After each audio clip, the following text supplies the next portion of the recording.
My name is Melissa Harper, and I'm 66 years old. I'm so glad you're here to listen to my story. Please stay with me until the end and afterward write in the comments what city you're watching from. I really want to see how far my voice reaches. What I'm about to tell you will sound impossible.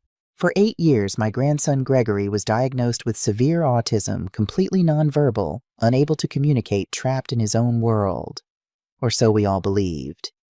The morning my son Edward and his wife Linda left for their Alaska cruise, the front door clicked shut behind them. Gregory stopped rocking in his chair, looked up at me with those dark, intelligent eyes, and spoke in a perfectly clear voice. "Grandma, don't drink the tea Mama made for you." That single sentence changed everything I thought I knew about my family, and it saved my life. The October morning mist hung heavy over our Portland neighborhood, turning the maple trees into ghostly silhouettes. I stood on my wooden porch, wrapping my cardigan tighter against the damp chill that settles into your bones at my age. Edward's black BMW sat in my driveway, trunk-open suitcases already packed. 7 days. They'd be gone for 7 whole days on that Alaska cruise, leaving me alone with Gregory. "Mom, you absolutely sure you can handle him?" Edward asked for the 3rd time that morning. My son stood there in his expensive wool coat, worry lines creasing his forehead. At 38, he looked older than his years. Tired. Always so tired lately. I smiled and reached up to pat his cheek. "I was changing diapers before you were born, honey. Gregory and I will be just fine." But Edward's eyes darted to Gregory, who sat on the porch steps clutching his worn stuffed elephant. The same elephant he'd had since he was 2 years old. My grandson stared at nothing in particular, rocking slightly. The way he always did. The way he'd done for 8 years. The medical diagnosis was clear severe autism spectrum disorder, nonverbal. Gregory hadn't spoken a single word since he was 18 months old. The doctor said he probably never would. Linda emerged from my house carrying a canvas tote bag, and I caught a whiff of her perfume, Chanel No. 5, heavy and cloying in the morning air. Her platinum blonde hair was perfectly styled despite the dampness. She always looked like she'd just stepped out of a salon.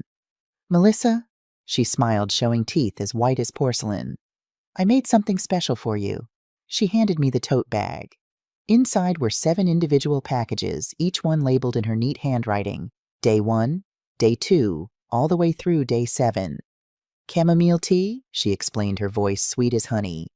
"I know you've been having trouble sleeping lately, and with your memory issues." She paused delicately. "Well, I made these extra strong. They'll help you rest."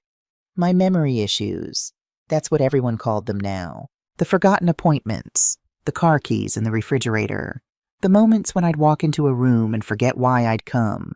At 66, I figured it was just age catching up with me. "That's very thoughtful, Linda. Thank you." I took the bag, feeling the weight of the tea packages. "Just pour hot water over them," Linda continued, placing her manicured hand on my shoulder. Her nails were painted blood red. "Morning and evening. They'll help with the fatigue, too. You've been looking so pale lately, Melissa."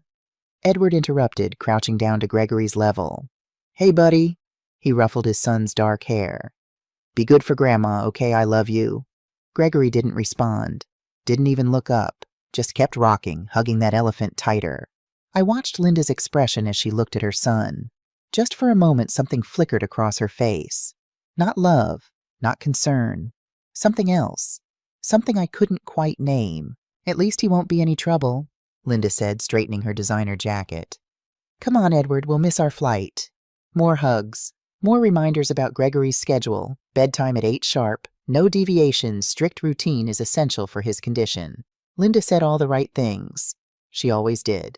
Finally, they drove away. I stood on the porch waving until the BMW disappeared around the corner, heading toward the highway that would take them to SeaTac Airport. Gregory's small hand was tucked into mine the entire time. "Well, sweetheart," I said, turning toward the house, "it's just you and me for the next week." Gregory looked up at me. Just for a second, I could swear I saw something in those eyes. Something aware. Something that made my breath catch. But then he pulled me toward the door, hurrying back to his toys, and I told myself I was imagining things. I had no idea that in a few hours my entire world would shatter like glass. The afternoon sun filtered through my kitchen curtains, painting golden rectangles across the worn linoleum floor. 3 o'clock. That in-between time when the day feels suspended, waiting for something to happen. I stood at the counter, the kettle beginning to whistle. The tote bag sat there with its neat labels. Day 1. Might as well start Linda's tea routine. I opened the first package. The dried herbs inside looked normal enough chamomile flowers, that distinctive apple-like scent. But underneath it, there was something else. A faint chemical smell, sharp and medicinal, like the smell of a hospital ward. Probably just strong herbs, I muttered, shaking the contents into my favorite mug, the one Gregory had picked out for me 2 years ago, covered in painted sunflowers. The kettle shrieked. I poured the boiling water over the tea bag and watched the water darken to a deep amber color, much darker than regular chamomile, almost brown. From the living room, I could hear Gregory moving around. Usually he'd play quietly for hours, arranging his action figures in elaborate patterns only he understood. But today he seemed restless. The old floorboards creaked as he paced back and forth. I reached for the honey jar. My hands weren't as steady as they used to be. Getting old, Melissa, I thought. That's all it is. Getting old. Grandma, the word came from behind me. Quiet, clear, unmistakable. Don't drink that tea. The mug slipped from my fingers. Time seemed to slow down as it fell tumbling through the air. It hit the floor and exploded into pieces, hot tea splashing across the white tiles in a dark stain. I spun around. Gregory stood in the doorway. He wasn't rocking, wasn't looking away. He was staring straight at me with those dark brown eyes, eyes that suddenly looked far too old for an 8-year-old boy. Did you? My voice came out as a whisper. Did you just speak? He nodded. Actually nodded. A clear, purposeful gesture. Grandma, please. His voice trembled slightly, but each word was perfectly formed. Please don't drink Mama's tea. She put something bad in it. My legs went weak. I grabbed the counter to keep from falling. This couldn't be real. 8 years. 8 years of silence. Of doctors and specialists and diagnoses. Of watching my grandson live in what everyone said was an unreachable world. Gregory, I barely recognized my own voice. You can talk. I always could? He stepped closer, his small fists clenched so tight his knuckles looked pale. I just wasn't allowed to. The kitchen spun around me. I managed to pull out a chair and sink into it before my knees gave out completely. The tea was still spreading across the floor, seeping into the grout between the tiles. Come here, I said, my voice shaking. Come here, baby. Gregory crossed the kitchen and stood in front of me. Up close I could see he was trembling too. Scared. This brave little boy who'd just broken 8 years of silence was absolutely terrified. How long, I asked, how long have you been able to talk always Grandma since I was little? He swallowed hard. I wanted to tell you so many times, but Mama said, his voice cracked. She said if I ever spoke to anyone, something very bad would happen to you. Cold dread washed over me. What do you mean, she makes me pretend? The words tumbled out faster now, like a dam breaking. When people are around, especially doctors, I have to act like I don't understand anything. But I hear everything, Grandma. I see everything. I reached out and pulled him close, wrapping my arms around his small body. He smelled like kid shampoo and the chocolate cookies we'd had for lunch. Real. Solid. This was really happening. What did Linda put in my tea? I asked, even though part of me didn't want to know the answer. Gregory pulled back to look at me. His expression was far too serious for a child. Medicine. The kind that makes people sleepy all the time and makes their head not work right. He paused, choosing his words carefully. She's been doing it for a long time. That's why you've been so tired and forgetting things. The room tilted. All those symptoms I'd blamed on age. The exhaustion. The confusion.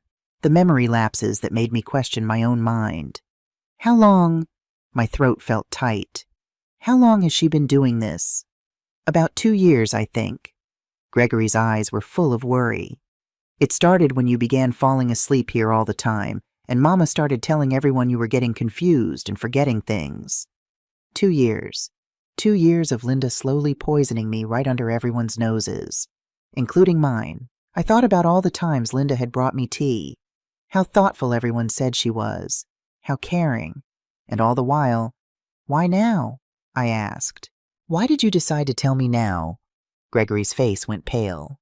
Because yesterday I heard Mama on the phone. She said it was time to speed things up while they were gone. His voice dropped to barely a whisper. She said she made the tea much stronger this week. Much, much stronger. My blood ran cold. If this little boy hadn't spoken up, if he hadn't found the courage to break 8 years of terrified silence, I would have drunk that tea. I would have praised Linda for her thoughtfulness. And then I would have gone to sleep.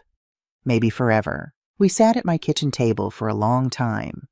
Gregory had helped me clean up the broken mug and spilled tea, both of us moving in shocked silence. Now the afternoon sun was slanting lower through the windows, painting everything in shades of amber and gold. I made us grilled cheese sandwiches and tomato soup comfort food, the kind my own mother used to make when I was scared. Gregory ate slowly, and I watched him still unable to fully process what was happening. My grandson could talk, could communicate, had been watching and listening to everything for years. "Tell me from the beginning," I said gently, cutting his sandwich into smaller pieces out of habit. "When did Linda first make you pretend?" Gregory chewed thoughtfully, then swallowed. "I was 5, maybe almost 5. He looked down at his plate. "I accidentally said Mama in front of Dr. Patterson. You remember him?" I did. Dr. Patterson, the specialist who'd evaluated Gregory for the 3rd or 4th time. We'd all been so hopeful that day. "What happened after?" I asked, though my stomach was already knotting up. "Mama took me to the bathroom at the clinic. She locked the door." Gregory's voice got quieter. "She knelt down really close to my face and told me that if I ever spoke again when I wasn't supposed to, she'd send me to a special hospital." "What kind of hospital? The kind where kids go who are really, really sick in the head?" His hands shook slightly. "She showed me pictures on her phone. Big buildings with bars on the windows. She said they give kids shots that make them sleep all the time, and that once you go there, your family forgets about you. Forever." Rage flooded through me, hot and sudden. I gripped the edge of the table to steady myself. Linda had terrorized my grandson, a 5-year-old child, threatened him with abandonment and institutionalization to keep him silent. "She said even if I tried to tell the truth, nobody would believe me anyway," Gregory continued, "because the doctors all said I was autistic, and kids like me aren't good witnesses." He looked up at me with those 2 wise eyes. "That's the word she used. Witnesses. Oh, baby." My voice cracked. "I'm so sorry. If I had known—" "You couldn't know Grandma. That's the point." He reached across the table and patted my hand, a gesture so adult it broke my heart. "I got good at pretending. Really good. Because I was scared of losing you and Daddy." I had to ask the next question, even though I dreaded the answer. "What about your father? Does Edward know?" Gregory's face twisted with pain. "At first, he didn't want to listen to Mama about the stuff with you. The medicine." He picked at his sandwich crust. "But Mama kept talking about how expensive it is to take care of old people, and how everyone would be better off if you just went to sleep and didn't wake up." The words hit me like physical blows. My own son had heard his wife talk about killing me and what had done nothing. "Daddy got really mad at first," Gregory added quickly, seeing my expression. "He yelled at Mama, but she knows how to make him feel guilty. She kept saying you were suffering, that you'd want it this way, that nursing homes were cruel and cost too much money." He swallowed hard. "Daddy's scared of her grandma, just like me." I sat back in my chair, trying to process this. Edward was weak, I'd always known that. He'd let Linda make most of the decisions in their marriage. But to stand by while she slowly murdered his own mother, how much does he know? I asked. "Everything." Gregory's voice was barely audible. "He helps her calculate the doses. He's a doctor, so he knows about medicine. Of course. Edward worked at Portland Family Clinic. He had access to prescription pads, medical knowledge, death certificates. The perfect accomplice." "Is there anything else I should know?" I asked. "Anything else you've seen or heard?" Gregory nodded slowly. "Mama has papers. She printed them from the internet and hid them in my room because she thought I couldn't read." A ghost of pride crossed his face. "But I learned when I was 4. I taught myself." "Where are these papers?" "I'll show you." We went upstairs to the guest room, Gregory's room, when he stayed with me. The walls still had the dinosaur wallpaper I'd put up when he was 4, back when I'd hoped the colorful pictures might somehow reach him, might make him want to communicate. Now I realized he'd been communicating all along, just not in ways anyone recognized. Gregory went to the dresser and carefully moved aside a stack of folded T-shirts. Underneath, wrapped in an old baby blanket, was a thick yellow folder. "She checks on this sometimes," he whispered. but she thinks I just like the soft blanket. He handed me the folder. My hands trembled as I opened it. The first page was a printout from a medical website, Signs of Natural Memory Decline in the Elderly. Several paragraphs were highlighted in yellow marker: gradual memory loss, increased confusion and disorientation, changes in sleep patterns and appetite, difficulty performing multi-step tasks. Each highlighted symptom described me over the past 2 years. Every single one. The second page made my stomach turn: when elderly parents become a burden, making difficult decisions. In the margins in Linda's neat handwriting: private nursing home, $5,000 a month minimum. Complications with incompetency declaration. Timeline until accounts accessible. She'd been researching how to have me declared incompetent, how to get control of my money, my house, my entire life. The third page was worse. Drug interactions in the elderly avoiding accidental overdose. Almost everything was underlined or circled, especially the section about sedatives and sleeping medications causing respiratory depression and sudden cardiac arrest deaths that would look completely natural in a 66-year-old woman. In the margins, numbers, dosages, time intervals, all in Linda's handwriting. But the last page made me clutch the dresser for support. It was notebook paper lined with progress notes MH written at the top. Below that, a detailed log: March 15, 2023, first dose. No immediate reaction. Subject tired, attributes to age. April 2, 2023, slightly increased dose. Subject complains of mental fog. No suspicion. June 10, 2023, increased compliance. Subject argues less easier to direct. September 3, 2023, episode of unexpected clarity. Subject asking questions about memory, expressing anxiety. Reduced dose temporarily to avoid attention. The entries continued month by month. My life, my confusion, my fears, all carefully documented like a lab experiment.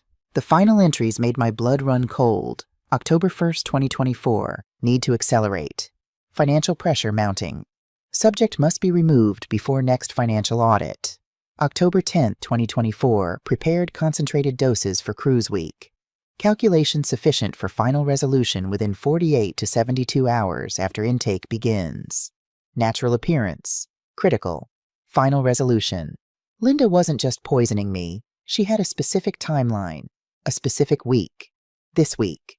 While she and Edward were on that Alaska cruise surrounded by witnesses and photo opportunities and perfect alibis, I was supposed to die quietly in my own home. An old woman who'd simply gone to sleep and never woken up. "Grandma," Gregory's voice seemed to come from far away. "Are you okay?" I looked down at him. This brave, brilliant little boy who'd lived in forced silence for 8 years, who'd been threatened and manipulated and turned into a prop for his mother's murder scheme.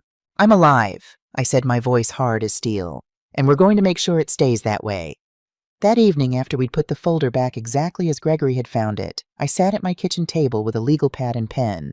Gregory was upstairs taking a bath, a normal 8-year-old activity that now felt miraculous because I could hear him humming. Humming. My grandson could hum, could sing, could do all the things we'd thought were lost to him forever. I pushed those thoughts aside. There would be time for wonder later. Right now I needed to think clearly, to plan. First, I made a list of everything we had. Linda's folder with the research and dosing schedule. The remaining tea bags, evidence of tampering. Gregory's testimony, though, I worried about putting him through that. My own symptoms documented by Edward's medical notes, ironically. Then I made a list of what we needed. Medical proof toxicology tests to show the drugs in my system. Legal advice on how to proceed. Recorded evidence of Linda's intent. The wall clock read 7:45 p.m. Too late to call anyone tonight, but tomorrow morning I would start building our case. Gregory appeared in the doorway, pajamas on, hair damp.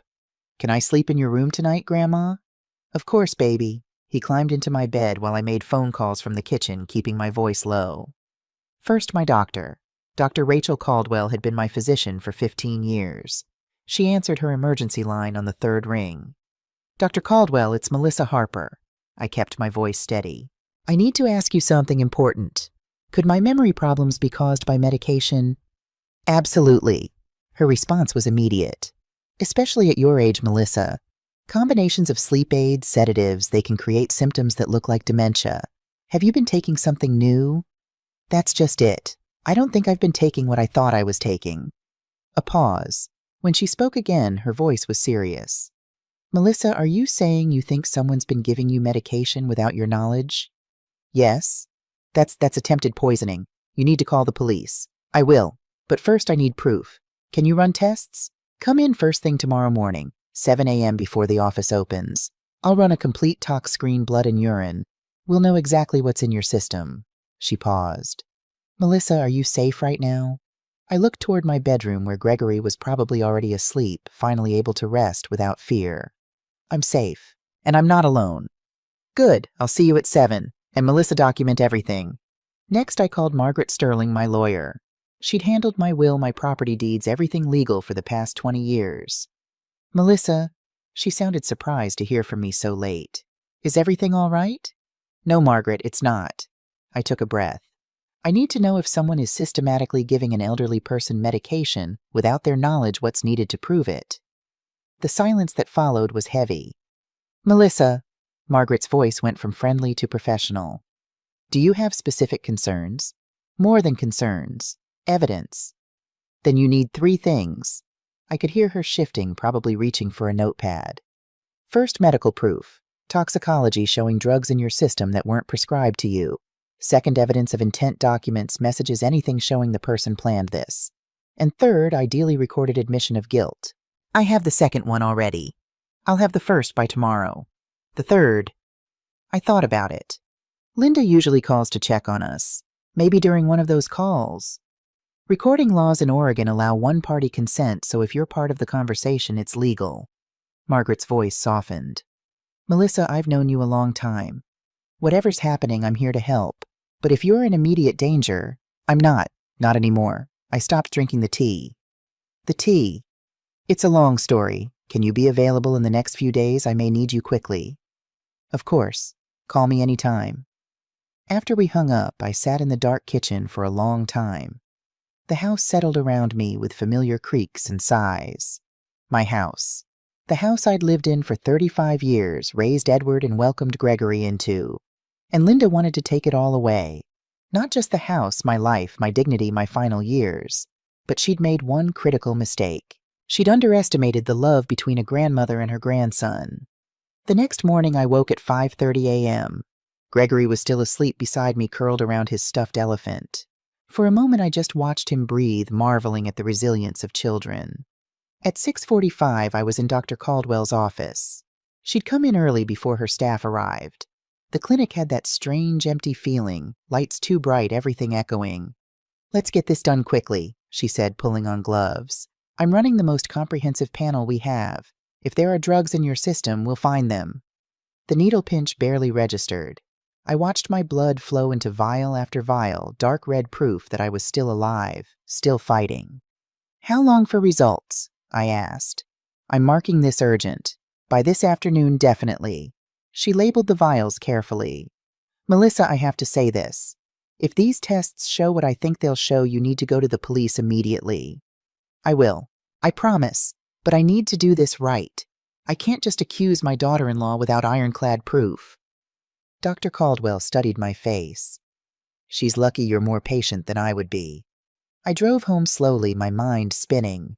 When I got back, Gregory was awake eating cereal at the kitchen table. He looked up anxiously when I came in. Did you go to the doctor? Yes. We'll know soon if the medicine is still in my blood. He nodded, then pushed something across the table toward me. A small digital voice recorder, the kind students use for lectures. I found this in your desk drawer, he said, for when Mama calls. Smart boy. That evening, right on schedule, my phone rang. Linda. I set the recorder next to the phone and pressed record before answering.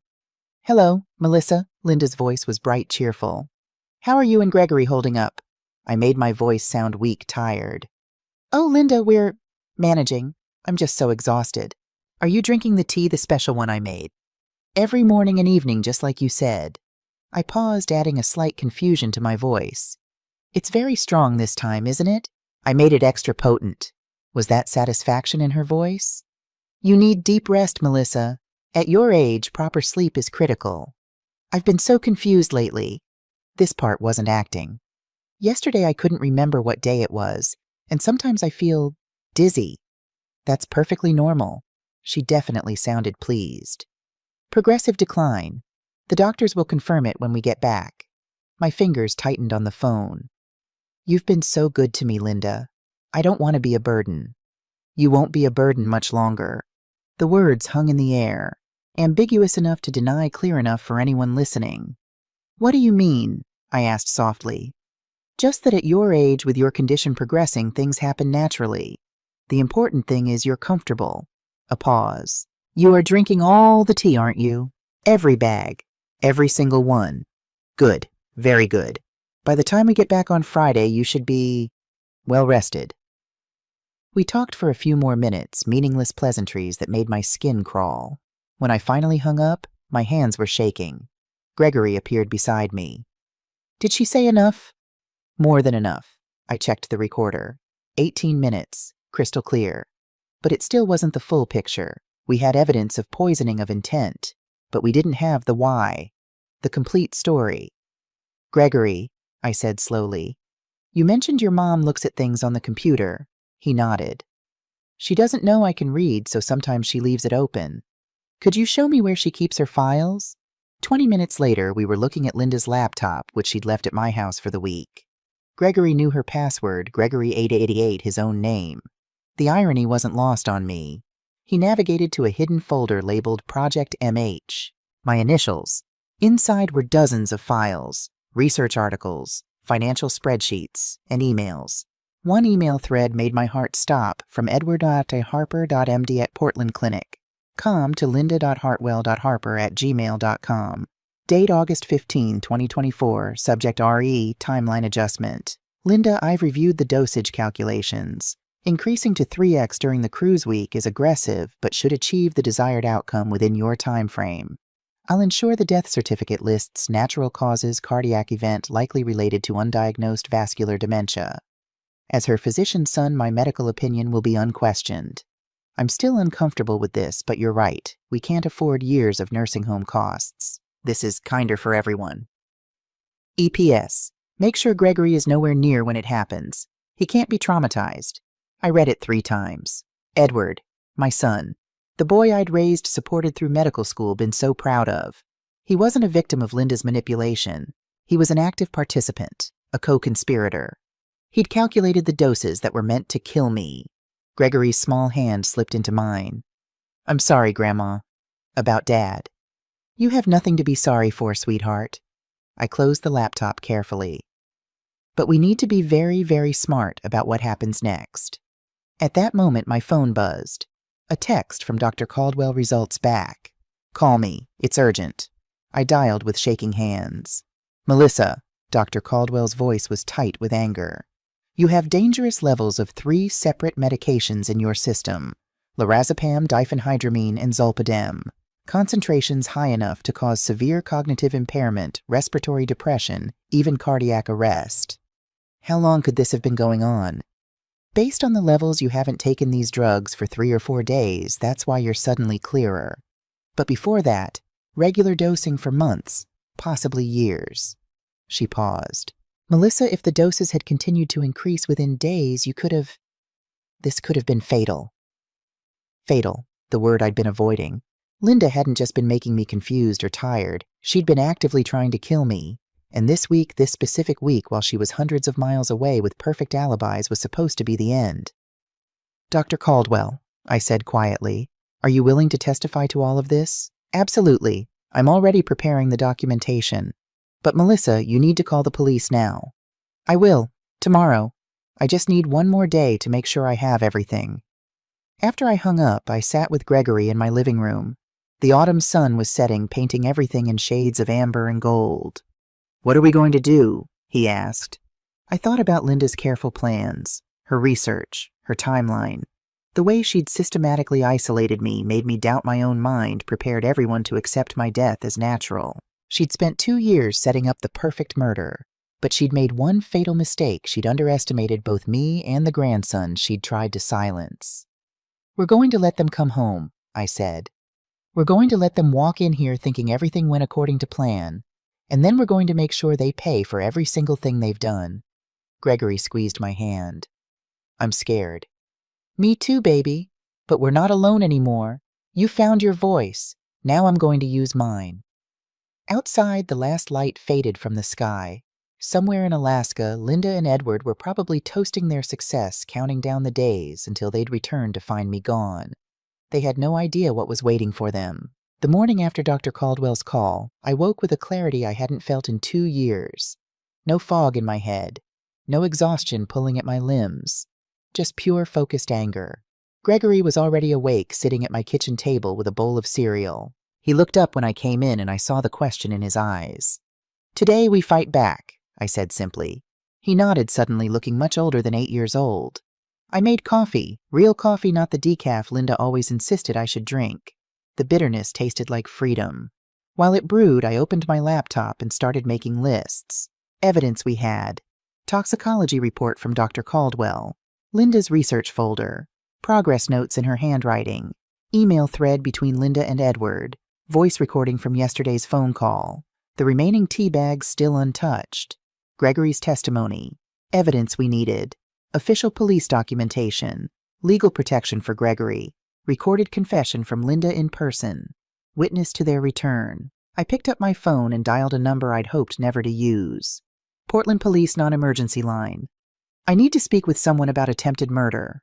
My voice was steady, calm. "Of an elderly person by family members." There was a pause. "Ma'am, can you hold for Detective Morrison?" 3 minutes later, a woman's voice came on the line. "This is Detective Sarah Morrison, Elder Abuse and Financial Crimes Unit. You reported attempted murder." "Yes. My daughter-in-law has been poisoning me for approximately 2 years. I have medical evidence documentation of intent and recorded conversations." Another pause. This one longer. "Ma'am, what's your name?" "Melissa Harper. I'm 66 years old. I live at 2847 Maple Street in the Eastmoreland neighborhood." "And where is your daughter-in-law now?" "On an Alaska cruise with my son. They return Friday afternoon. That's in 3 days." "Ms. Harper, if you have evidence of active poisoning, we need to send officers to your location immediately." "No." I kept my voice firm. "I stopped taking the poisoned substances 5 days ago. I'm clear-headed and safe. But I need to do this right, Detective Morrison. I need them to confess. I need my grandson to be protected. And I need this to be ironclad so they can't wriggle out of it." The detective was quiet for a moment. When she spoke again, her tone had changed, more respectful, more interested. "You said you have documentation. Extensive documentation. Including emails between my son and daughter-in-law discussing dosages and timelines. My son is a physician. He calculated the medications meant to kill me." I heard typing in the background. "I'm going to need to see all of this. Can you come to the station? Can you come here? I have my grandson with me. He's 8 years old, and he's been forced to pretend he's nonverbal for 3 years because his mother threatened him." I paused. "He's the one who saved my life." More typing. "I'll be there in 30 minutes. Don't touch any of the evidence. And Ms. Harper, you did the right thing calling us." Detective Sarah Morrison was 50-something with graying hair pulled back in a practical bun. She wore jeans and a blazer, and her eyes were the kind that had seen too much but still cared. She sat at my kitchen table with Gregory and me, laying out everything we had. The folder, the emails, the tea bags and evidence bags I'd carefully prepared. The voice recording played through my phone speaker. When Linda's voice said, "You won't be a burden much longer," Detective Morrison's jaw tightened. "How old did you say your grandson is?" she asked. 8, I replied. She looked at Gregory, who sat very still beside me. "And you've been pretending you couldn't talk." Gregory nodded. "Can you tell me why?" He glanced at me. I squeezed his hand. "It's okay, baby. Tell her. Mama said if I ever talked, she'd send me to a hospital where they'd make me sleep forever and everyone would forget about me." His voice was quiet but clear. She showed me pictures of places with bars on the windows. Detective Morrison's expression went cold. "That's psychological abuse of a minor, combined with the elder abuse and attempted murder." She pulled out a notepad. "Ms. Harper, I need to ask you something. What do you want to happen here?" "I'd been thinking about this all morning. I want them arrested. Both of them. I want charges that will stick. And I want my grandson protected." I looked at Gregory. "He's been through enough. Whatever happens, he doesn't testify in front of them. He doesn't face his mother in court unless he chooses to. We can arrange that. We have victim advocates, child psychologists. Detective Morrison tapped her pen against the notepad. But I have to be honest with you. What you're describing this is complex. Conspiracy to commit murder, elder abuse, child endangerment, possible fraud if they were planning to claim your assets. She looked up. I want to make sure we get everything. Every charge, every piece of evidence. Then I have a proposal, I said. Let them come home. Let them walk into this house thinking I'm dead or dying. Let them show their hand completely, and you can be here to witness it. Detective Morrison studied me. That's risky. If something goes wrong, I'll have a police detective in my house. What could go wrong? A slow smile crossed her face. You know what I like you, Ms. Harper. You've got steel in you. She stood up. Okay, here's what we're going to do. I'm taking all this evidence and getting it documented officially. Photographs, chain of custody, the works. The tea bags go to our lab for analysis. I'm also going to contact Dr. Caldwell and get her report. What about Friday? I asked. Friday, I'll be in an unmarked car outside your house. You'll wear a wire. When they arrive and you've gotten enough confession on tape, you'll give me a signal and we come in. She looked at Gregory. But you, young man, will be in a safe location. Child Services will arrange temporary protective custody. No. Gregory's voice was sharp.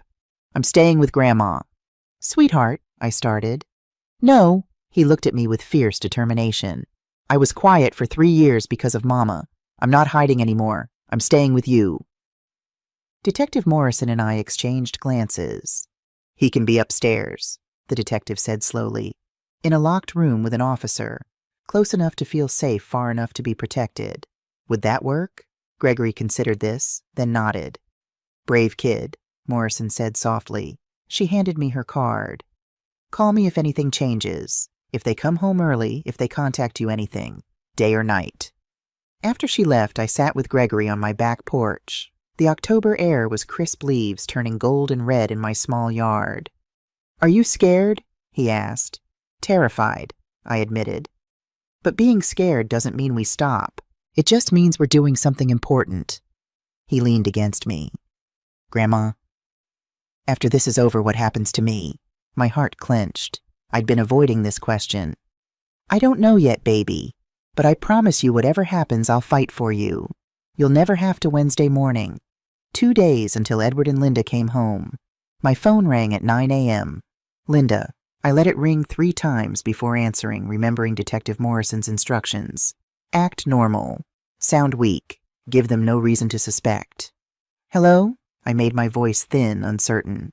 Melissa, it's Linda. I'm just checking in. How are you feeling?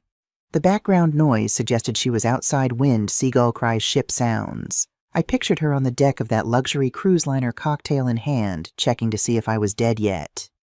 Very tired, I said, adding a slight slur to my words. The tea. It's very strong. Are you drinking at all? Eagerness sharpened her voice. Morning and evening, like you said. I paused, breathing heavily into the phone. But Linda, I keep forgetting things. Yesterday I couldn't remember Gregory's name. Silence on the other end. Then, that's perfectly normal, Melissa. At your age with your condition, it's expected. Your condition. The condition she'd created with months of systematic poisoning. Will you be home soon? I let my voice crack. I'm not sure I can. Just 2 more days, Melissa. We'll be home Friday afternoon. Can you manage until then? Can I manage to stay alive until you come home to find me dead? I'll try, I whispered. Good. That's good. Just rest. Drink your tea. Everything will be all right soon. Everything will be over soon, she meant. After I hung up, I found Gregory in the living room. He'd set up his action figures in an elaborate battle scene, good guys versus bad guys. The symbolism wasn't lost on me. She's still pretending to care, he said without looking up. People who do bad things are usually very good at pretending, I replied. That's what makes them dangerous. That afternoon I did something I'd been putting off. I called my lawyer, Margaret Sterling, and asked her to come over. She arrived within an hour, briefcase in hand, concern etched on her face. I'd known Margaret for 20 years. She'd handled my divorce from Edward's father, my will, the trust fund I'd set up for Gregory's education. Melissa, she hugged me tightly. I've been worried sick since our call. I introduced her to Gregory, the real Gregory, who shook her hand politely and said, "Nice to meet you, Ms. Sterling." Margaret's eyes widened. "I thought so did everyone." I gestured to the couch. "We have a lot to tell you." For the next hour, I explained everything. Margaret listened without interrupting, taking notes in her precise lawyer handwriting. When I finished, she sat back and removed her glasses. She shook her head. "I've handled estate disputes, family conflicts, but this is attempted murder, multiple felonies. I know, Detective Morrison is handling the criminal side, but I need you for something else. Name it. Gregory. If Edward and Linda both go to prison, I want immediate emergency custody. No foster care, no group homes. He stays with me." Margaret nodded slowly. "Given the circumstances, documented abuse, your existing relationship as his grandmother, that's achievable. I'll file the paperwork tomorrow. We can get a hearing within days of the arrests. And my will," I continued, "I want it changed. Nothing for Edward. Everything goes to Gregory with you as trustee until he's 25. Melissa, you don't have to decide that now." "Yes, I do." My voice was firm. "Edward calculated the doses meant to kill me. He doesn't get to benefit from my death, attempted or otherwise." Margaret was quiet for a moment. "I'll draft new documents tonight. You can sign them tomorrow with witnesses." After she left, I found Gregory sitting on my back porch steps, throwing pebbles at nothing in particular. "Your dad called," he said without turning around. "While you were talking to Ms. Sterling, I let it go to voicemail." I sat beside him. "Do you want to hear it?" He shook his head. "I heard him talking to Mama last night, through the phone. She had him on speaker. His voice was very small.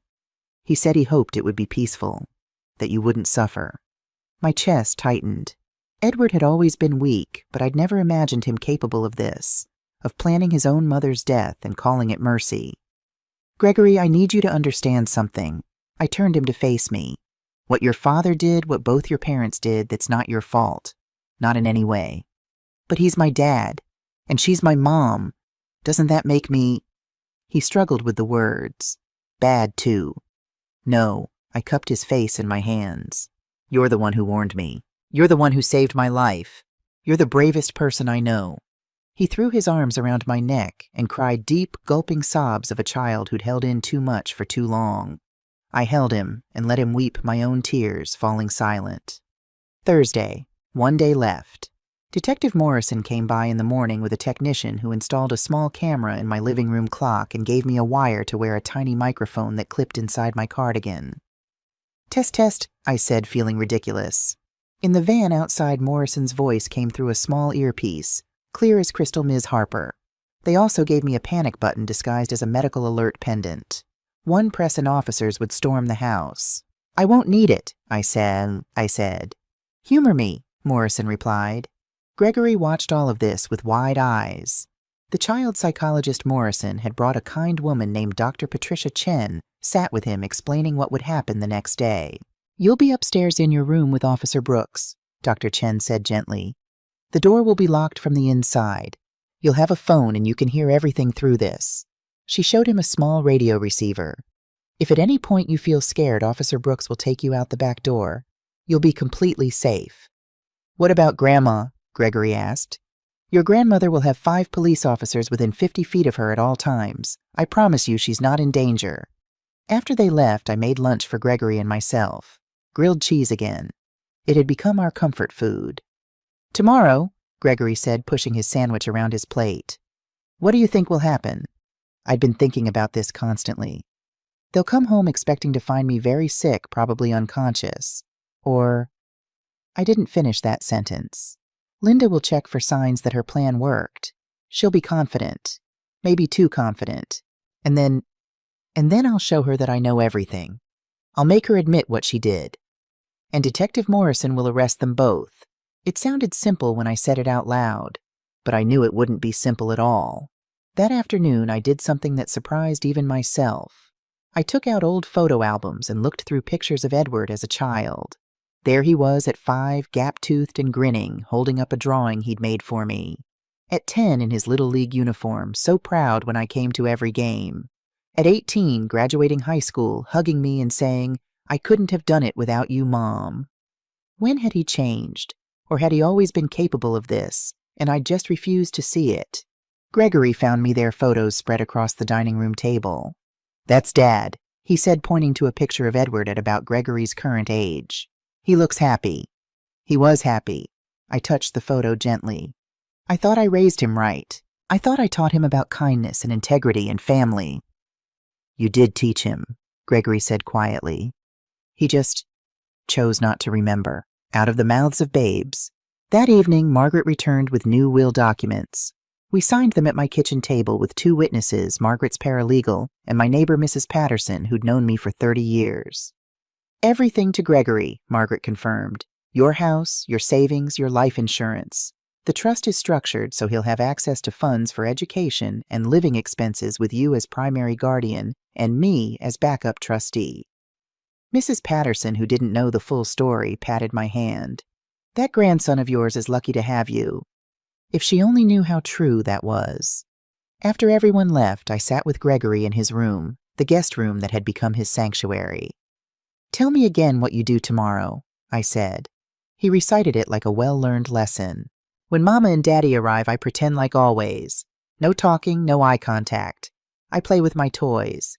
When you say, 'Gregory, go get Grandma some water,' that's the signal. I go upstairs and Officer Brooks locks the door.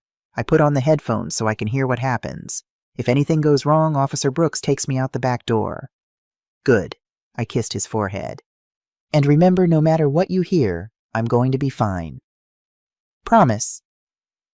I thought about making a promise I couldn't guarantee, but Gregory deserved honesty. "I promise I'll do everything I can to stay safe, and I promise that after tomorrow you'll never have to pretend to be someone you're not, ever again." He seemed satisfied with that. Friday morning dawned cold and gray, fitting weather for a confrontation. I dressed carefully, my blue cardigan, the one Edward had given me for my birthday 2 years ago. The irony of wearing his gift to his arrest wasn't lost on me. The wire was clipped inside the cardigan. The panic button hung around my neck. In my pocket, my phone was set to record. Detective Morrison arrived at 10 a.m. in an unmarked sedan. 2 more plainclothes officers set up in a van down the street. Officer Brooks, a young woman with kind eyes and a competent manner, positioned herself upstairs in Gregory's room. "Their flight lands at 1:30, Morrison said, checking her phone. "With traffic from the airport, they should be here by 3 p.m. Gregory sat on the couch setting up his action figures exactly as he would have any other day. But his hands shook slightly, and I saw him glance repeatedly at the stairs where Officer Brooks waited. "You've got this," I told him. "Both of us do." At 2:45 p.m., my phone buzzed. A text from Edward Landing now. "Home in 45 minutes. How are you and Gregory?" I typed back with shaking fingers. "Very tired. We'll be glad when you're home. Let him think everything went according to plan. Let them both think they'd won." Detective Morrison's voice came through my earpiece. "We're ready when you are, Ms. Harper. Remember, get them talking. Get them to admit what they did. We need clear verbal confession for the charges to stick." "Understood." At 3:20 p.m., I heard a car in the driveway. My heart began to pound so hard I thought surely everyone could hear it. Gregory looked at me, his eyes wide with fear. "It's going to be okay," I mouthed to him. The car doors slammed. Footsteps on the walkway. The sound of a key in the lock. The front door opened. Linda walked in first, pulling a small suitcase. She looked tanned, relaxed, beautiful in her expensive travel clothes. Edward followed behind her, carrying larger bags. For just a moment, one brief flickering moment, I saw my son's face light up when he saw me sitting in my armchair. Then Linda saw me, too. Her expression went through several rapid changes. Surprise, confusion, then something darker, calculation, because I was sitting up, alert, looking directly at her with clear, focused eyes. I wasn't supposed to be able to do that. "Melissa," Linda's voice was carefully controlled. You look well." "Do I?" I asked pleasantly. "That's funny, because you told me over the phone that by the time you got home I'd be well rested." I watched her face go pale, watched Edward freeze in the doorway. "Mom, what?" Edward started.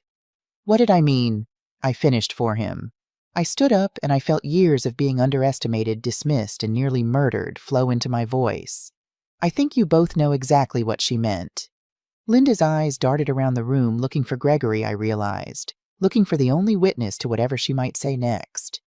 "Where's Gregory?" she asked sharply. "Safe," I replied.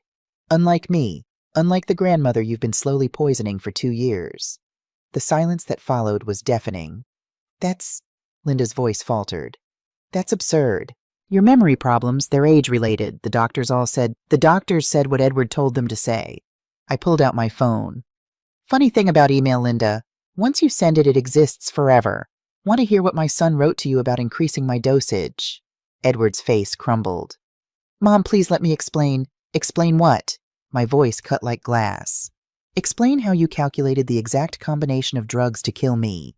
Explain how you planned to sign my death certificate listing natural causes. Explain how you decided your own mother's life was worth less than avoiding nursing home costs." "It wasn't like that," Linda said, but her voice had lost its honey sweetness. Now it was hard, defensive. "You were declining anyway.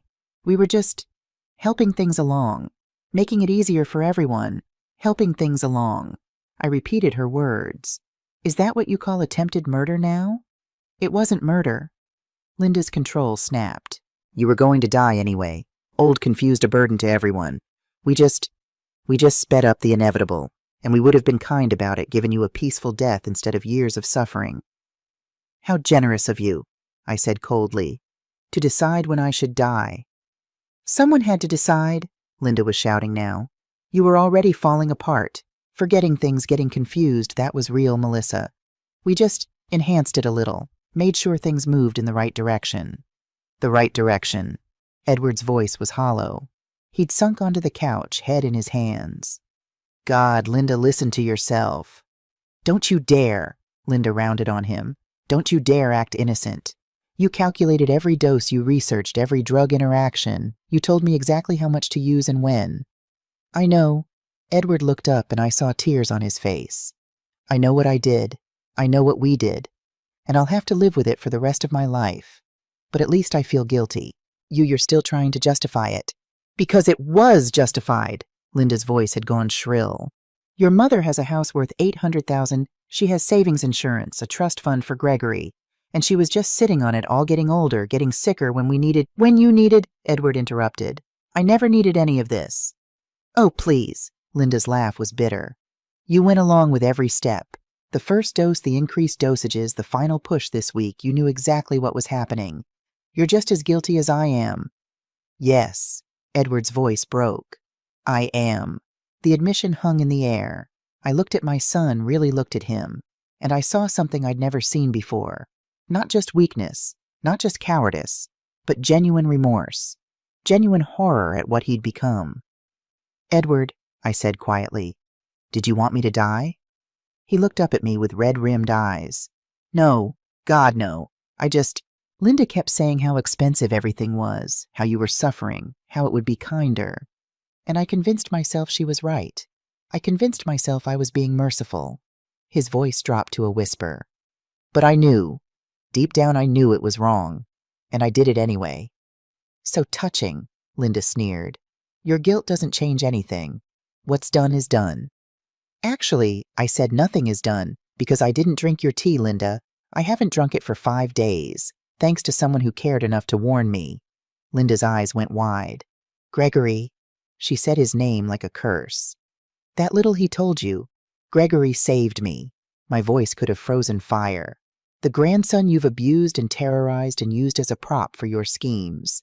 The child you forced into silence through threats and manipulation. He found his voice just in time to save my life." "Where is he?" Linda's voice went cold. "Where's my son?" "Not your son anymore," I said. "Not after what you did to him. You can't take him from me." "Oh, I think I can."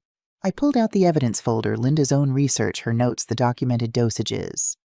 "I think Child Protective Services will be very interested in a mother who threatens her 5-year-old with institutionalization, who forces him to fake a disability for years, who uses him as part of a murder plot." Linda's face went white with rage. "You vindictive old—" She lunged toward me. I pressed the panic button. 3 seconds later, my front door burst open. Detective Morrison strode in, badge held high, followed by 2 uniformed officers. Linda Hartwell Harper, Edward Harper, you're both under arrest for conspiracy to commit murder, attempted murder, elder abuse, and child endangerment. Morrison's voice was professionally cold. You have the right to remain silent. The rest happened in a blur. Handcuffs, Miranda rights, Linda screaming about lawyers and false accusations, Edward silent, accepting broken. I stood in my living room and watched my son, the boy I'd raised, the man I'd loved, be led away in handcuffs. And upstairs I heard a door open and small footsteps on the stairs. Gregory appeared, Officer Brooks beside him. He looked at his parents in handcuffs, looked at me, and then ran across the room into my arms. It's over, I whispered into his hair. It's finally over. The police cruisers pulled away from my house at 4:37 p.m., taking Edward and Linda with them. I watched through my living room window as my neighbors emerged onto their porches, phones out, whispering to each other. Mrs. Patterson from next door hurried over before I could close my door. Melissa, dear God, what happened? Are you all right? I looked at her kind, worried face and felt something inside me crack open. I'm alive, Dorothy. That's what matters. She gripped my hands. I saw the police. I saw Edward in handcuffs. Her voice dropped. What did they do? They tried to kill me. Saying it out loud to someone outside the investigation made it real in a way it hadn't been before. For 2 years they poisoned me, and they would have succeeded if it wasn't for Gregory. Dorothy's eyes filled with tears.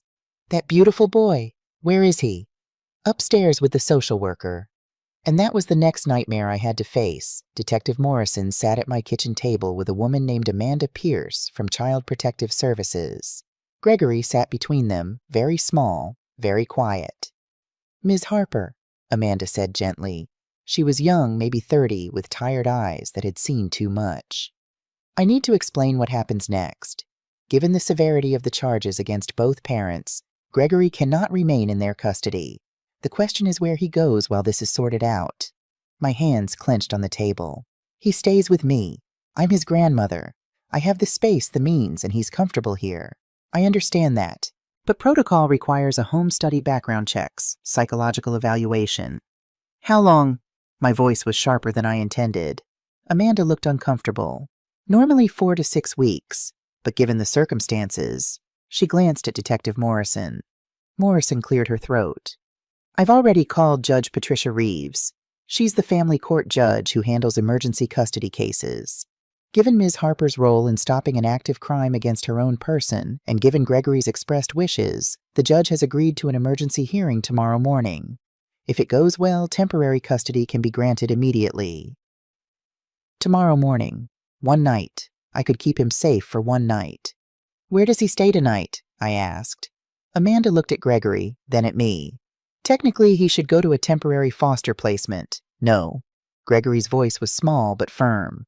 I stay with Grandma. Sweetheart, it's just procedure. I said no. He looked up at Amanda with those 2 old eyes. I was quiet for 3 years because Mama made me scared. I'm not being quiet anymore. I'm staying with Grandma. Amanda and Morrison exchanged glances. I'll take full responsibility, I said. Officer Brooks can stay if needed, but he doesn't leave this house tonight. After a long moment, Amanda nodded. Just tonight, but Ms. Harper, if anything changes, if you feel unsafe or uncertain. I won't. After everyone left the house, felt unnaturally quiet. Gregory and I sat in the kitchen, neither of us quite sure what to do with the sudden absence of fear. Are you hungry? I asked finally. He shook his head. Grandma, what happens to Mama and Daddy? I'd been dreading this question. There will be a trial. They'll have lawyers. A judge will decide their punishment. Will they go to jail? Probably, yes. He absorbed this quietly. For how long? I don't know exactly, but a long time. Good. His voice was hard, and it broke my heart to hear that hardness in an 8-year-old.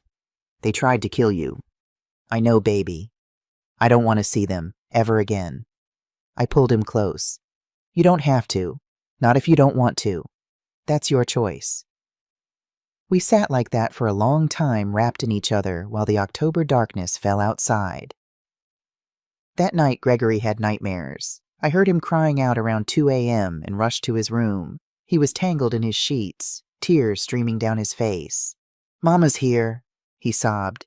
She's here and she's angry and she's taking me away. Shh, I'm here. You're safe. I gathered him into my arms.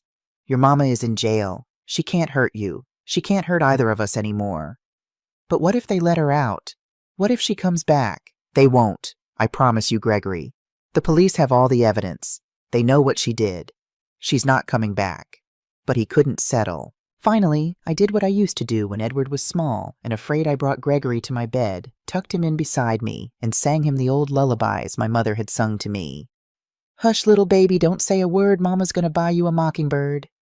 Except his mama had stolen his words, had threatened and manipulated and broken something essential in him. But we would fix it. Somehow we would fix it.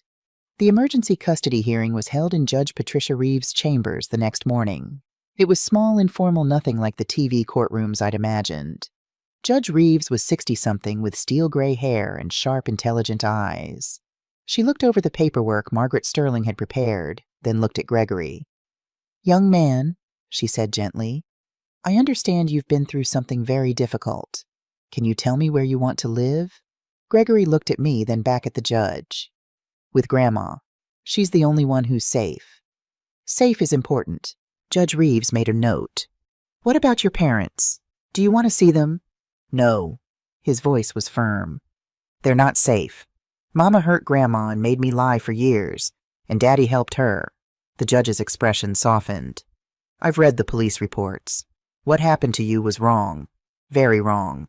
She looked at me. "Ms. Harper, you understand that this is temporary custody pending the criminal trial and full custody proceedings." "I understand." "And you're prepared to provide a stable, safe home for your grandson, to get him counseling, ensure his education, all of it?" "Absolutely." Judge Reeves signed the papers with a firm hand. "Temporary custody granted to Melissa Harper, effective immediately. Full hearing in 90 days. She looked at Gregory again.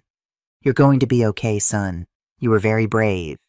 Walking out of that courthouse with legal custody papers in my hand felt like the first real breath I'd taken in days. The criminal proceedings moved faster than I expected. With Gregory's testimony, the emails, the medical evidence, Linda's recorded confessions, and Edward's breakdown during his police interview, the district attorney's office had what they called an airtight case. Both Edward and Linda were denied bail flight risk, the judge ruled, given the severity of charges and the financial motive. 3 weeks after their arrest, their lawyers approached the DA with a plea deal. Margaret called me on a Tuesday afternoon to explain. "Linda is refusing to plead guilty. She wants a trial. But Edward," she paused, "Edward is willing to plead guilty to all charges in exchange for a reduced sentence and cooperation against Linda." "What does that mean, reduced sentence?" "Instead of 25 to life, he'd get 15 years with possibility of parole after 10. 15 years. My son would be 53 when he got out. Gregory would be 23. "What do you think I should do?" I asked. "That's not my decision, Melissa. But the DA wants to know if you'll support the plea deal. Your victim impact statement carries weight." I thought about Edward's face when the police arrived. The genuine horror. The remorse that seemed real even if it came too late. "I'll support it," I said finally.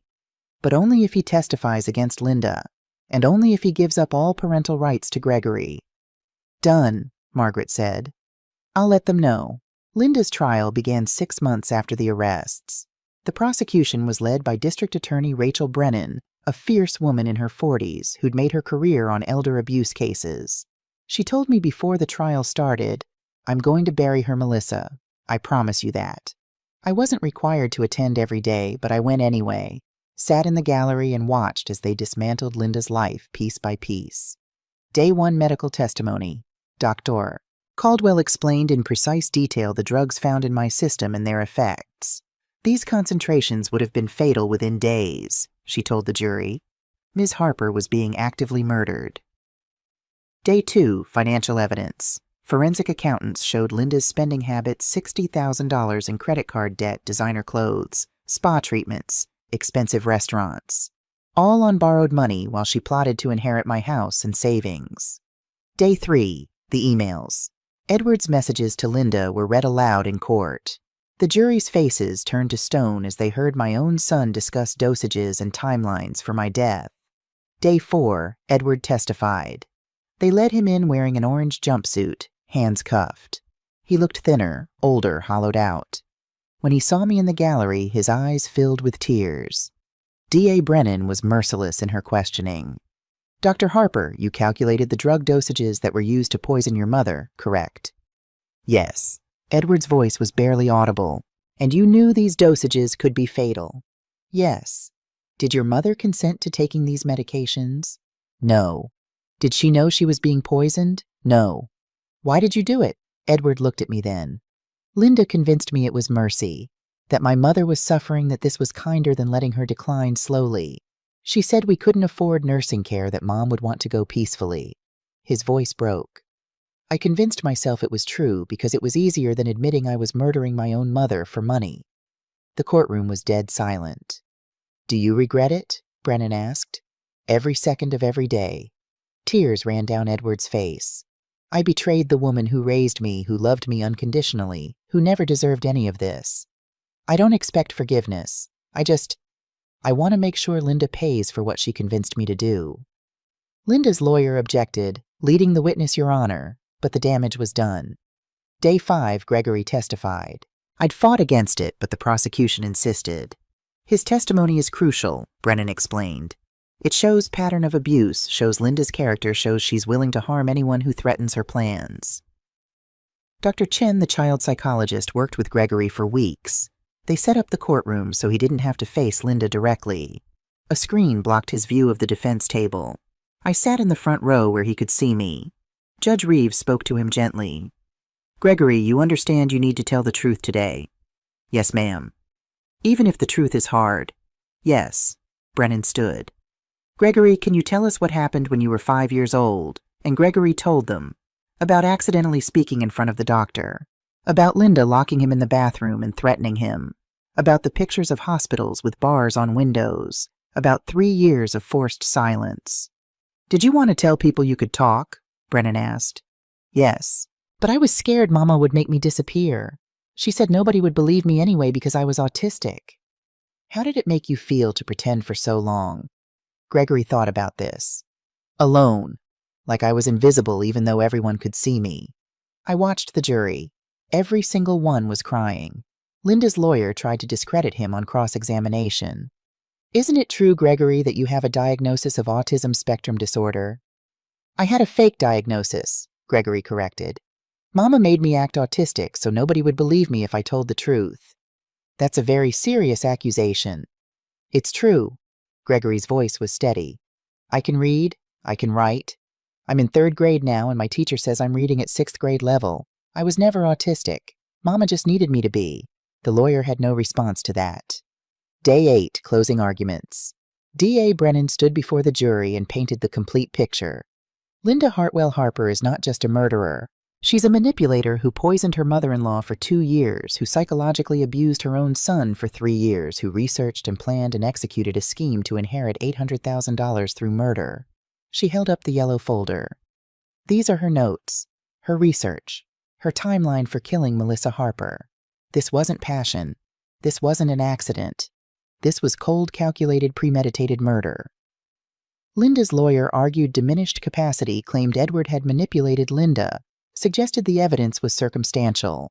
The jury deliberated for 4 hours. The verdict guilty on all counts. 6 months after the trial, I stood in my kitchen making pancakes for Gregory's 9th birthday. The house smelled like butter and maple syrup and coffee. Normal smells, weekend smells, the smells of a life rebuilt from ashes. Grandma! Gregory thundered down the stairs wearing the new clothes we'd bought together last week. Real clothes for a real boy going to a real school. Can Tommy come over today? Tommy was his best friend from school, a rambunctious kid who talked constantly and thought Gregory was the coolest person alive. After lunch, I said. But this morning is just us okay birthday tradition. We'd established new traditions over the past months. Birthday breakfasts, movie nights on Fridays, Sunday afternoon walks in the park, normal family things that felt miraculous after everything. Gregory hugged me from behind. Thanks, Grandma. For what, everything? Linda was sentenced to 25 years without possibility of parole. The judge had been clear. You preyed on someone who trusted you. You manipulated your own child. You showed no remorse even when caught. You will spend a significant portion of your remaining life in prison. I attended the sentencing. Linda didn't look at me once. Edward was already serving his 15-year sentence at Oregon State Penitentiary. He'd written me 3 times. I hadn't opened the letters. I'd given them to Margaret to hold. Maybe someday Gregory would want to read them, maybe not. That was his choice. Some wounds were too deep for quick forgiveness. "Grandma, Dr. Chen is here," Gregory called from the living room.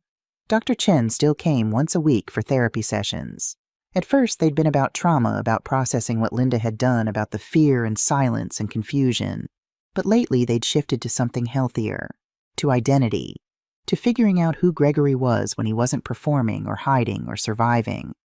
"He's doing remarkably well," Dr. Chen told me after today's session. "The resilience in that kid is extraordinary."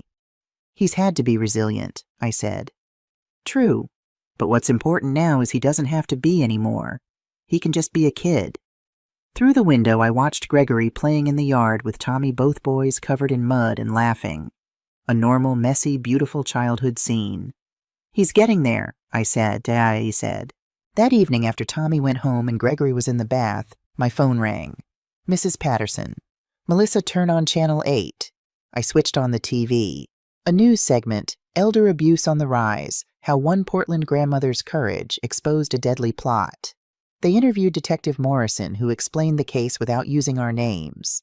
Then Dr. Caldwell talking about the medical signs of poisoning. Then, to my surprise, I'd done an interview a month ago with a local reporter. I'd almost forgotten about it. There I was on screen, looking older than I remembered, but strong. Alive. "I want people to know," my TV self said, "that if something feels wrong, trust that feeling." I thought I was just getting old. But it was more than that. And if my grandson hadn't found his voice, I wouldn't be here today. The segment ended with resources for elder abuse victims. Hotlines, support groups, legal aid. My phone started buzzing. Text messages from people I hadn't heard from in years. Neighbors, old friends, all saying the same thing. "You're so brave. Thank you for speaking out." I wasn't sure I felt brave. Mostly I felt grateful to be alive. A week later, Margaret called with news. The state is filing a civil suit against Linda's assets to recoup the costs of prosecution. But more importantly, there's a fund. What kind of fund? A victims' compensation fund for elder abuse cases. Between that and the restitution the judge ordered, you're looking at about $75,000. I sat down heavily. I didn't expect. Take it, Melissa. Use it for Gregory, for therapy, for his education, for whatever you both need to heal. That money became Gregory's college fund. But more than that, it became possibility. The possibility of a future we'd almost lost. 3 months after his 9th birthday, Gregory came home from school with a flyer. "Grandma, look, they're doing a play at school, Peter Pan. Auditions are next week." I looked at the paper. "Do you want to try out?" He bit his lip. "I think so. I've been quiet for so long. But Dr. Chen says maybe acting would be good. Like using my voice on purpose instead of hiding it."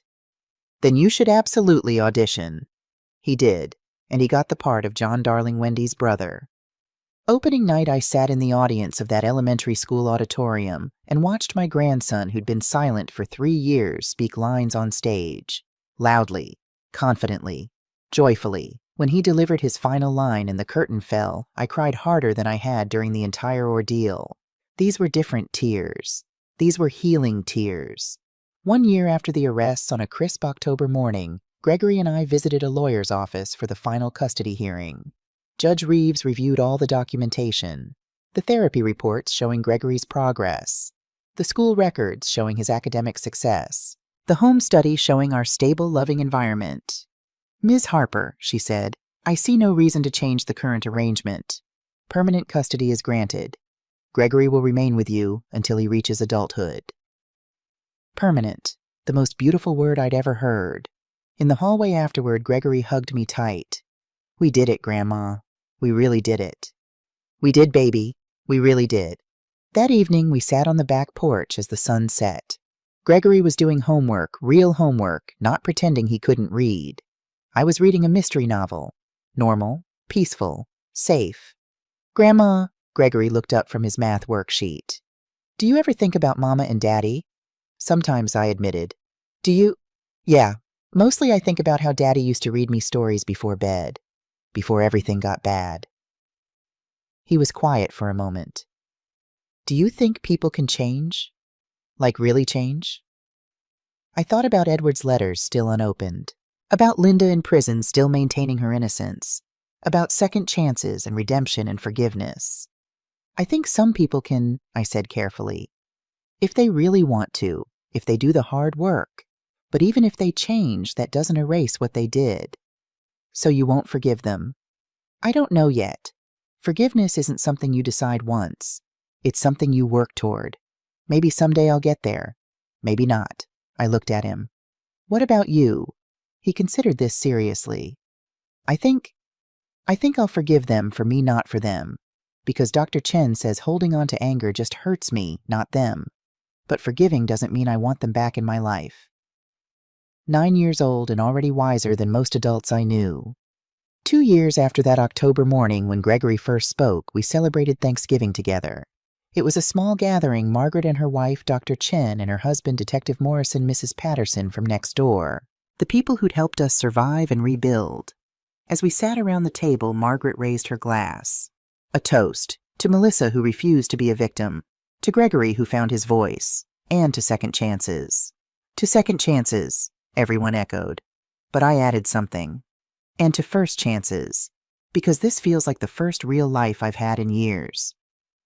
After dinner, while the adults cleaned up, I found Gregory outside looking at the stars. You okay, kiddo? Just thinking. 2 years ago, I was so scared all the time. I thought Mama would send me away. I thought you were going to die. I thought everything was going to be terrible forever. And now? He smiled that pure, unguarded smile of a child who felt safe. Now I have friends, and a grandma who loves me, and I can talk whenever I want. I can be loud. I can be me. You can be exactly who you are, I agreed. Always. We stood there together under the stars, and I thought about everything we'd survived. The poison, the lies, the fear, the trial. But we'd survived it. More than that, we'd rebuilt something stronger. Gregory graduated 8th grade as valedictorian. At 13, he stood on stage and delivered a speech about resilience, about finding your voice, about the people who save us. 5 years ago, he said I couldn't speak, not because I couldn't, but because I was afraid. Someone I was supposed to trust had taken my voice away. But my grandmother gave it back to me. She showed me that being brave doesn't mean you're not scared. It means you do the right thing, even when you are scared. He looked at me in the audience. Grandma, thank you for teaching me that my voice matters, that I matter. And thank you for fighting for me when I couldn't fight for myself. The auditorium erupted in applause. Afterward, as we walked to the car, Gregory said, You know what's weird? I'm grateful. For what? For all of it. I mean, I wish it hadn't happened. But it taught me something important. He paused, choosing his words carefully. It taught me that I'm stronger than I think, that you're stronger than anyone thinks, and that family isn't just blood, it's who shows up for you when everything falls apart. I hugged him tight. This boy who'd been silent for 3 years, this young man who'd found his voice and was using it to make the world a little bit better. I'm proud of you, I whispered. Every single day I'm proud of you. Right back at you, Grandma. That night I finally opened Edward's letters. There were 17 of them now, sent over 5 years. I read them all in one sitting. The first ones were defensive, full of excuses and justifications. But as the years progressed, they changed, became more honest, more raw. The most recent one, sent just last month, said, Mom, I don't expect you to forgive me. I don't forgive myself. But I want you to know that I finally understand what I did. Not just the crime, but the betrayal. You gave me everything, and I repaid you with poison. I'm glad you survived. I'm glad Gregory is with you. He writes to me sometimes, did you know that? He tells me about school, about his friends, about his life. He's careful not to hurt me, even though I hurt him terribly. That's your influence. You raised him better than I deserved. I have 5 years left on my sentence. When I get out, I don't expect to see you. I don't expect anything. But I want you to know that every day I work to become someone who deserves to be called your son again. Even if I never get there, I'll keep trying. I love you. I'm sorry. And thank you for saving Gregory. Edward, I folded the letter carefully and put it back in its envelope. Maybe someday I'd write back. Maybe someday we'd have a conversation. Maybe not. But at least now I knew some people could change. Whether that change earned forgiveness was a question for another day. My name is Melissa Harper. I'm 71 years old now. 5 years ago, my daughter-in-law tried to kill me, and my grandson saved my life by breaking 3 years of forced silence. Today, Gregory is 13. He's thriving. He's found his voice, and he uses it for good, advocating for other children in foster care, speaking at schools about resilience, simply being the kind, smart, courageous young man I always knew he could be. People ask me if I regret what happened, if I wish I could go back and change things. The truth is complicated. I regret the pain. I regret the betrayal. I regret that my son made choices that destroyed our family, but I don't regret the strength we found. I don't regret the bond Gregory and I built. And I don't regret learning that even at 66, when someone tries to silence you, you can find your voice. What would you do if you discovered your family was trying to harm you? How would you find the courage to fight back? Have you ever had to choose between forgiveness and justice? Write your thoughts in the comments. Tell me what city you're watching from. Tell me your story. Because all of our stories matter. All of our voices deserve to be heard. And sometimes the quietest voices, the ones that have been silenced the longest, are the ones that change everything. Thank you for listening. Thank you for caring. And remember, you are never too old, too tired, or too afraid to fight for your life. Stay strong, stay safe, and never let anyone take your voice away. Screen 2 story recommendations appear. If you liked this story, you'll love these other incredible journeys of courage and justice. Click to watch next.